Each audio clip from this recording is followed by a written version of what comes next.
গীতা বলে সমস্ত চক্রান্ত করেছে ভজন মিত্তির, আর তার সঙ্গে কিরণকান্তি ব্যানার্জি আর কৃপান ব্যানার্জি। একটা ছোট্ট ফোন কল কিভাবে গোটা কেসটার অভিমুখ ঘুরিয়ে দিয়েছে। অভিজিৎ মুখার্জি তারপরে নেমে এসে গীতাকে আশীর্বাদ করে বলে, আমি চাই পরের জন্মে তুই আমার মেয়ে হয়ে জন্মে। রাশিকে স্নান করার সময় সাত্বিক যখন দেখতে পারে জল নেই, তখন গিনিকে পাম্পটা চালিয়ে দেওয়ার কথা বললে গিনি বলে, আমারও একটা শর্ত আছে, তোমাকে মিষ্টি করে আমাকে আই লাভ ইউ বলতে হবে, তারপরে আমি পাম্প চালাবো।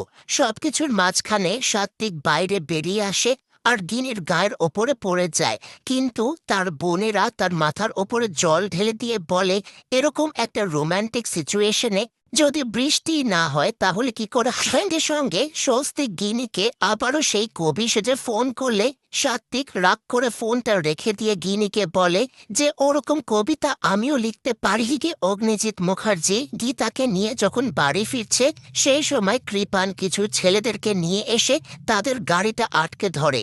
তারপরে অগ্নিজিৎ মুখার্জিকে বলে যে আমার মেহেককে কেউ দেখতে আসবে না, আমি মানছি আমি নেশার ঘরে একটা মেয়ের সঙ্গে অসভ্যতামো করেছি, আমি তার জন্য শাস্তিও পেয়েছি, কিন্তু তাই বলে মেহেককে আমার কাছ থেকে দূরে করে নেবেন না। কৃপানের মুখে মেহেকের নাম শুনে অগ্নিজিৎ মুখার্জি রেগে গিয়ে কৃপানকে একটা থাপ্পড় মারে।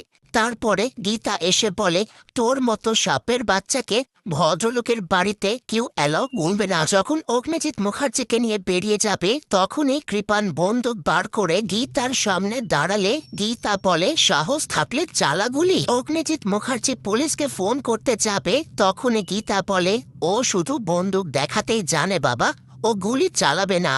এইদিকে মেহেককে ছেলের বাড়ি থেকে দেখতে আসবে, সেজন্য মেহেককে সুন্দর করে সাজিয়ে দেওয়া হয়।